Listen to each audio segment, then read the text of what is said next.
Hey everyone, this is Dr. B from Steps to the Future, coming to you with C3 with Dr. B, College Visits on the Road, Part 2. So last week we had a conversation about different questions that you could ask as you're going to visit colleges, either during the summer or in the fall or whenever you choose to do them.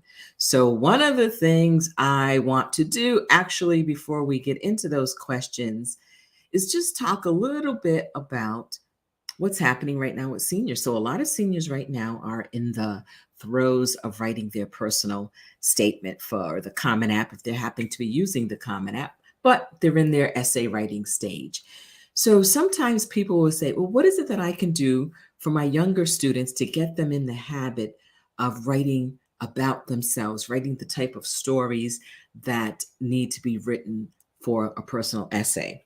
So, one resource that I want to share with you, it's called 301 Writing Ideas. And this is actually something I think I picked up from Barnes and Nobles on the sale table. So you can do a internet search to find different books on writing prompts. But I like the idea of giving this to a student, and it could be, as young as ninth grade, 10th grade, whatever you think your child is ready for, or students out there that are listening, whatever you think you're ready for. Um, and just, every couple of days or so, or even every day, answer one of the prompts. So, for example, here's one. Have you ever had an idea for an invention? If so, what was it? Write about a time you felt deeply jealous. So that, when you look at the prompts, it's a good way to start thinking about yourself and how you think and what you value. What is something that you wish was less expensive? That's kind of pretty amazing. So, for those of you that are just tuning in, I am actually looking at and just sharing this resource with people about writing prompts.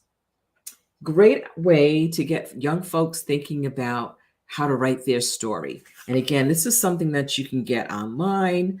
Go to the sale table at Barnes and Nobles or your local bookstore and see what they have.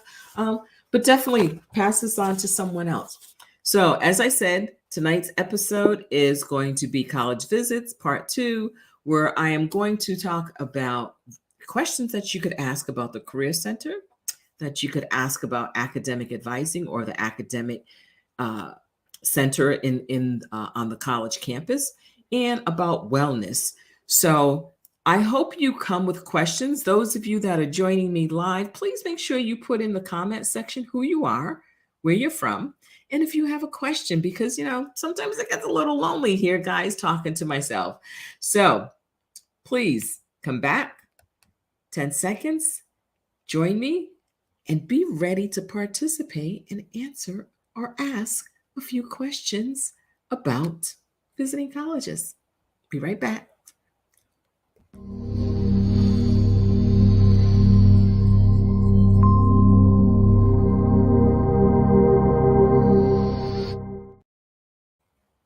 Okay, so here we are. So, as I said, we're going to have a little conversation about different areas of a college to ask questions about when you're on a tour. So I'm going to start with the Career Center. Now, people may be out there saying, wait a minute, I haven't even entered college yet, and you already want me to visit the Career Center. Yes, I do want you to visit the Career Center. The Career Center is one of the most important resources on your college campus. When you visit the Career Center, they do more than help you with resume writing and cover letters and interview prep. One of the things that you want to do is make connections at the Career Center about internships. So, questions to ask. You can ask them, where have students interned? Where do students that attend Wilkerson University tend to have their internships? Are they having internships in the tech world, in healthcare, in education? And how difficult is it to get these internships? Very important question about internships. Are they paid or unpaid? Folks, you really want to get a paid internship. So I strongly suggest that you hold out for a paid internship because, you know, it's nice getting that experience. But if you're like me, when I was a college student, I needed money. I had bills to pay. My mom was a single mom, and she couldn't give me that extra money because, she had kids to take care of. So if I wanted extra, I had to work. So taking an unpaid internship was not in the cards for me. So again, so think about stuff like that. Um, so, how long does it usually take someone that has graduated from your particular university, in this case, Wilkerson University? How long does it take someone to typically get a full time job? Now, here's a hint. Before you even go to visit a college, go on their website, go to the career services page, and many colleges will have outcomes. So they will say 96% of the students had a job in their fields within 6 months after graduation. Some colleges will break that down even further and have it divided up by particular fields or particular areas of study. You want to find that kind of information. So any prep that you can do beforehand, please do it. But find out that information, like what's going on. Are people actually getting jobs? Because look, it's great that you're going to college. It's great that you're learning all that new knowledge. It's great that you're increasing your network. But guys, you know what? When you get out, or folks, when you get out, you're going to work. So you need to have as much preparation as possible before that starts. Now, here's another thing. Are there any formal internship agreements with companies in the area? So say, for example, you were in, let me see, I don't know, whatever major city you're in, and you wanted to go into journalism. Do they have any kind of long-term agreements with the local newspaper? Or you want to go into broadcast journalism, anything with the local television station, radio station, or what have you? Ask those type of questions before you apply to a school, or even after you apply. But find out that information, because you want to know everything that's offered to you.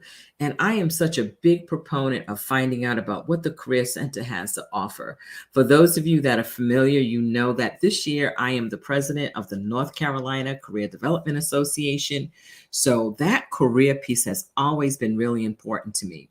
For people who aren't familiar with the work of school counselors, they tend to work around 3 domains, and everything falls into different buckets.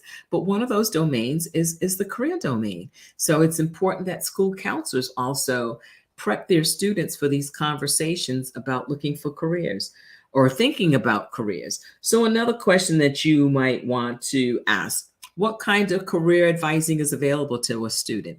So can I go in, a couple of times a week to ask questions about a particular career pathway or something that is of interest to me? Do I have a dedicated career counselor? So will I see the same person all the time? Or do the people in the office, it's first come, first serve, that's who you get? Some colleges do have specific career centers for a particular major. So, for example, if you're a business major, the business school may have their own career center. If you're an art major, the art College of Arts and of Fine Arts may have their own career center. So find that out, because again, when they have those separate career centers like that, they're really very specific about what type of services they offer to you and what's available to you. So once you find out more information about the Career Center, here's another thing you want to ask. Say you graduate and you're just having a tough time finding a job. It's tough out here finding work. Can you go back to your college a year after you graduate, 2 years after you graduate, maybe even 4 years after you graduate? Can you get some career advice? Can you get career counseling? Or is there a time limit on when you can use services as an alum, as a graduate of the school? Is there a cost to it? Are you allowed to, is it free? I remember talking with one of my nieces one time, and she had graduated from college in Georgia, and she was talking about the difficulty of finding work and needing to revise her resume and what have you. And I said, well, did you go back? Did you call the Career Center at your college? She had never considered doing that.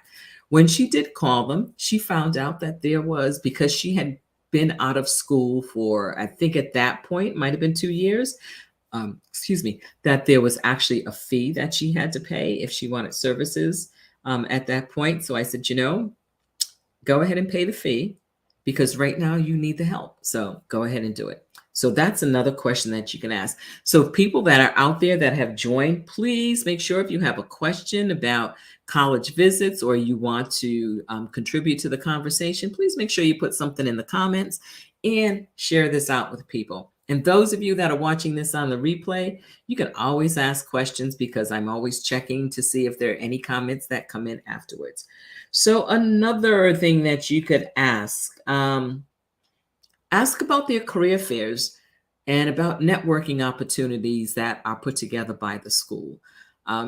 Just about every college. I really can't think of any college that doesn't have a career fair where they have different companies come in and set up and talk to their students. So find out about that. Find out what the requirements are. Should you be going to the career fair dressed as a professional, or do you just come in your everyday, what have you? Do you need to bring a resume?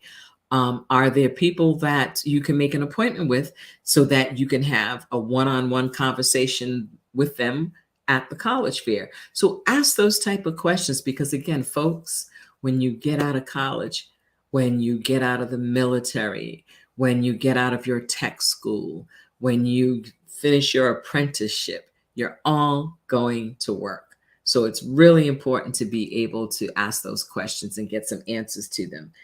And another question, what about the alumni? Are they involved with helping students, reaching out to students, helping students get internships? So here's a great way to find out some information about alumni from a school that you are interested in. Go to LinkedIn and do a search for that particular school. And you can click on one of the tabs where you can look at graduates or alumni of that school. You can even further search by degrees, what they graduated with. What are they doing today? Do they appear to be employed? Where are they employed? So again, use that as a way to do some research.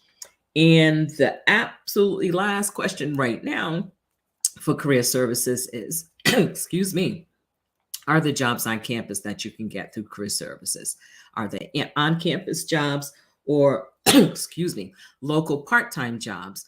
Ask that question. And please do not wait until junior year or senior year, because a lot of people say, well, I don't need career services until I'm getting ready to leave. No, I want all students that first semester that they're on campus, find out where your career center is, talk to the career counselors in your career center, and really make that connection. Quick drink here.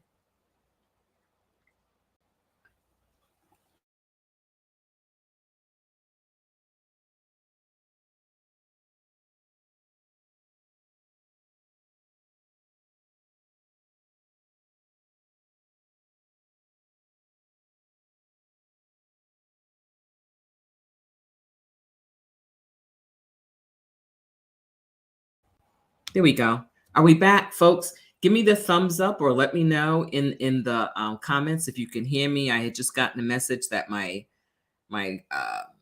microphone was disconnected, but now it seems to be back. So I just want to make sure. So let me know, thumbs up or just say hey in the comment section, and then I'll know. And I definitely would appreciate that because it would be terrible if I sat here doing all this talking and you couldn't hear me. It's crazy. So I see a heart. So I'm hoping that means yes, that you can hear me okay. So when you think about the academic center, or just academics in general at a school, aside from the major, what actually happens in the classroom? So one of the things that you want to ask, who's teaching the classes? Is it the professor or is it a teaching assistant who's typically a graduate student? That's important to know because one of the things that you'll find out when you're on a college tour is that one of the statistics that they always cite to you is the number of faculty per student. So you just want to get an idea of, okay, does it really work that way? Will I be having a teacher assistant for this class, or will I have the professor for this class? So this is important because there was a situation this past year at the University of Michigan. So at the University of Michigan, the graduate assistants went on strike for better pay. And they went on strike for quite a while. And typically, these graduate assistants are the folks who are turning in the grades because they're grading the assignments. They are conducting the special section labs where people go for study groups to get more in depth information about the class. But most of all, they're grading, they're submitting the grades. So now these grad assistants, these teaching assistants were on strike. And all of a sudden, grades appeared from somewhere, but the grad assistants didn't put them in. So there was that whole conversation about students receiving grades that maybe they didn't earn, that maybe weren't based on actual participation or class assignments or what have you. So that was a whole big mess. So if you want to read more about it, please just go on the internet and search for University of Michigan grad assistants on strike, and you'll get that and you'll get the background and some more information about that. So who is teaching your classes? Another question you might want to ask, how accessible are the professors?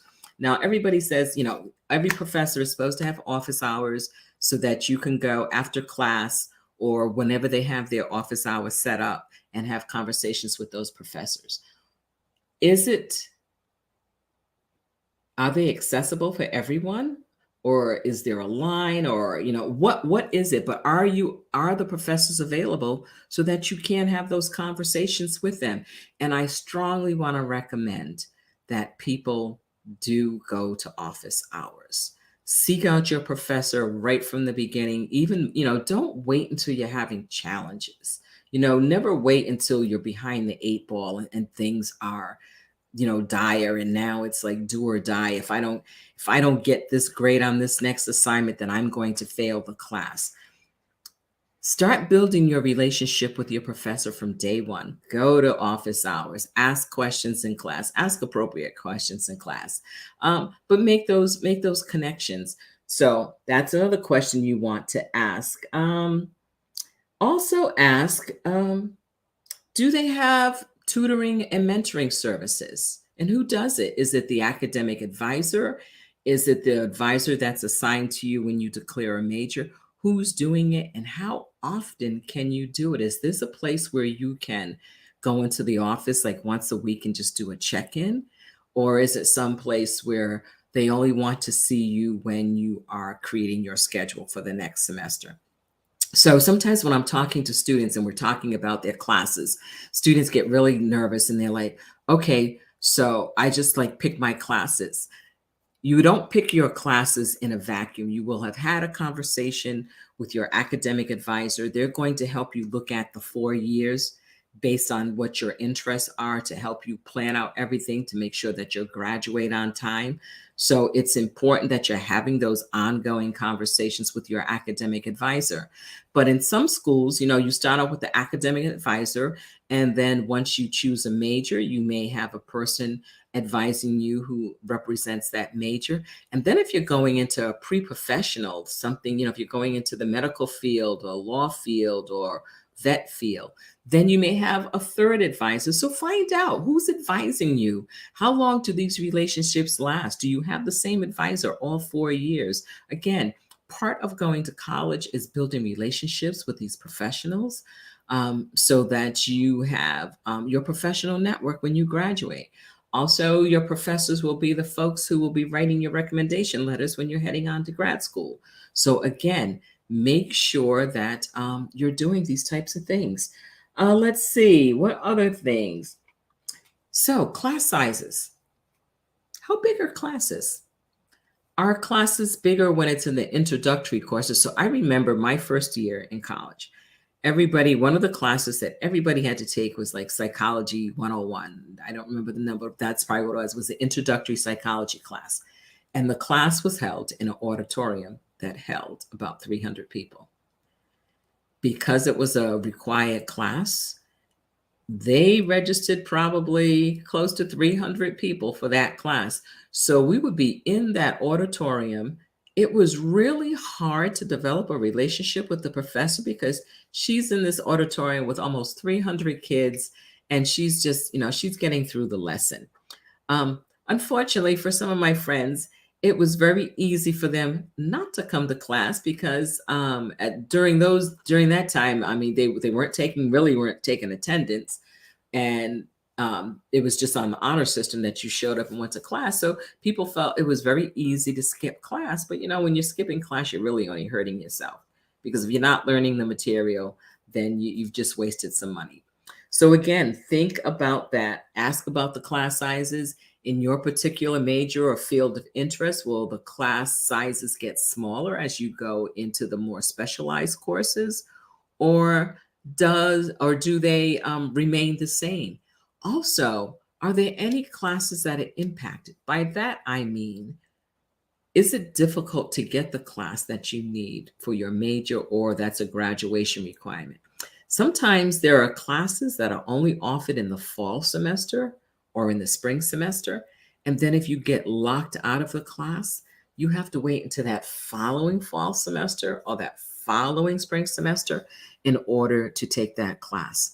So you need to ask that question to your academic advisor, and ask other students, hey, are there any classes here that it's really difficult to get into? That if I don't, register like on the first day of registration, that most likely I'm going to get locked out of that class. So ask that question. And we're up to about 21 minutes now. The last section that I want to talk to you about is wellness. And it's really shouldn't be the last section, because we know that COVID really did a number on all of us: adults, students, young folks, older folks, people from all walks of life. A lot of stress, a lot of anxiety. So, one of the things you want to know are what services are available to you as a college student on that campus. First of all, at their counseling center, are you limited to the number of counseling sessions that you can have, or is it unlimited? Do you have to make an appointment, or do they have walk-in services? Like, what are the requirements to access the services on your college campus? So I know what's happened at some colleges is they have recognized the fact that we're in a mental health crisis right now, and students are coming to their campuses still trying to deal with different anxiety issues, different stress issues, and what have you. And they know that they can't necessarily see everybody every day, multiple times during the week. So, after so many visits, some colleges have contracted with outside services, maybe with the outside online companies such as like BetterHelp, where now the student can access services that are through the college but working with the outside contractor. So you want to know that. You want to find out what services are available to me.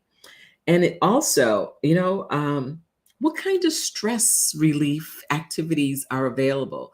Are there regular yoga classes? Are there meditation rooms? Like, what do they have available to students that helps them relieve stress?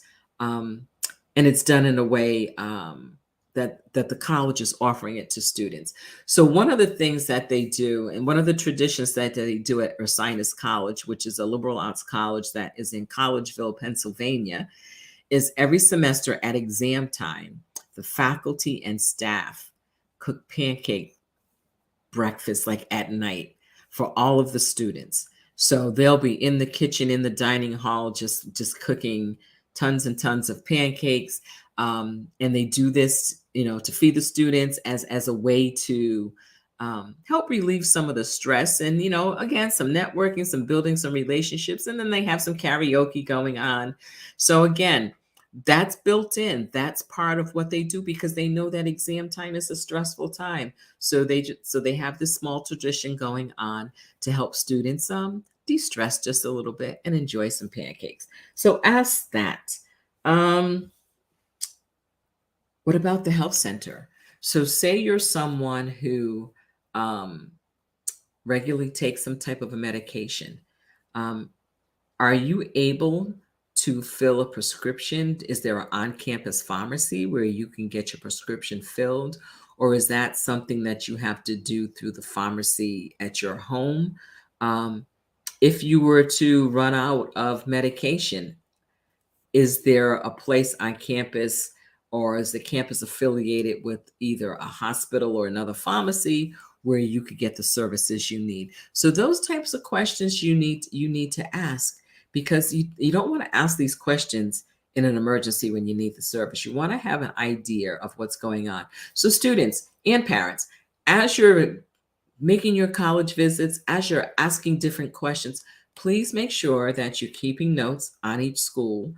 And once you apply to a school, and or multiple schools actually, and receive your decisions back, based on your decisions where you received acceptances, I really want you to go through these questions with a fine tooth comb, especially the ones that are of value to you. Now, if you're not really concerned about what kind of services they may have at the wellness center, then that may be less important to you. And maybe the career center is more important to you. Being able to connect with alumni, being able to get a wonderful internship. So that may be more important to you. So as you're going back through these questions from last week and also the questions from this week, think about what's important to you. What do you value? And it's going to be different for every student because it's really up to you as far as what's important. So ask those questions. Again, if you have any questions, please make sure you throw them in the comments, whether you're doing it now live or on the replay. But I definitely want people to be going into these college visits and getting the information that's going to help you so that you can make an informed decision. That's really, really important. So, one of the other things you guys know I always do, we always have to talk about a book. And one of the things I've really gotten interested in, well, I guess I've always been reading this type of book. I just like to read, period. Um, but in working with my students as they're writing their personal essay, and some students are having it's a struggle sometimes writing about yourself when you're not used to telling your story, when you're more used to a more formal English paper where there's an introduction, there's a body, and there's a conclusion, and it's all wrapped up neatly. The personal essay that you do doesn't necessarily follow that pattern. So, one of the ways I like for students to kind of get into the mindset of writing their story is to read other people's stories. So, here's a memoir that I want to share with you that I recently read. So, this is my book recommendation for this week. It's called A Quantum Life: My Unlikely Journey from the Streets to the Stars by Hakeem and Dr. Aloseyi. I'm sorry if I butchered your name because I'm doing the best I can, and Joshua Howitz. So Dr. Hakeem is an astrophysicist, and he is currently a visiting professor at George Mason University. So it's really, and the reason why I like memoirs also is because a lot of times young folks will see adults in their career world, in their work environment, and not know the journey it took to get there. I remember one time when I was a teacher in East Providence High School, and I was in the local supermarket, I think it was Shaw's, and a student was astounded that I was shopping, that I was in the market. And I'm like, well, what do you think teachers do? That they like go in the teacher closet in the classroom and then come back out the next morning? Like, we have lives. And I've always been pretty open with my students, to a certain degree. I'm not telling them all my business, but definitely letting them know my journey, my college and career journey, because there were bumps, there were challenges. It wasn't all, hey, I'm going to be a teacher and everything was smooth sailing. It wasn't that way. I mean, I had to work at it, and there were, as I said, there were challenges. So I like for students to read memoirs where people have been successful, because one of the things you'll find out is we definitely have more in common than we have differences. And by sharing our stories, we're able to close the gap on what we think of as differences. So, again, here's what I'd like you to read, or any memoir, something that you're interested in. Astrophysicists, way out of my league, because that's something that I am not a science person. I'm not a math person, but his story was so interesting. So again, parents, help your students get a library card if they don't already have one. Check out those biography sections, autobiography sections, and just find out, what were people's lives like. So that's the recommendation for today. For those of you that are interested in college counseling, I have some openings for juniors, and I do sometimes take late seniors. But again, have openings starting with the junior year. If you are interested, you can email me at drb@stepstothefuture.com, or you can go onto my website, which still needs to be updated, which is my fault. You can go to my website to this URL at stepstothefuture.com/appointment. And if it's an initial consultation, you'll use the link for initial consultation, and that will take you to my calendar link where you can pick a date and a time that works for you. And we'll have a conversation to see whether or not I am the right college counselor for you. So again, this is Dr. B from Steps to the Future, coming to you with C3 with Dr. B on the road, college visits, part 2. Thank you everyone so much for paying attention, for listening, for watching it live, for watching it on the replay. This will be also on Facebook, on my business Facebook page, and it will be on my YouTube channel. And if you haven't done so already, go to my YouTube channel and subscribe. Gotta get those subscribers up. So I'd really appreciate if you do it. Join me next week, where my guest will be Dr. Sekile Nzinga Johnson, who has had a distinguished career as a professor and as a DEI consultant. So please join me next Monday, 7 p.m. Eastern Time, and we'll talk with Dr. Sekile Nzinga Johnson about her college and career journey. So take care, everyone, and have a wonderful rest of your evening. Be good.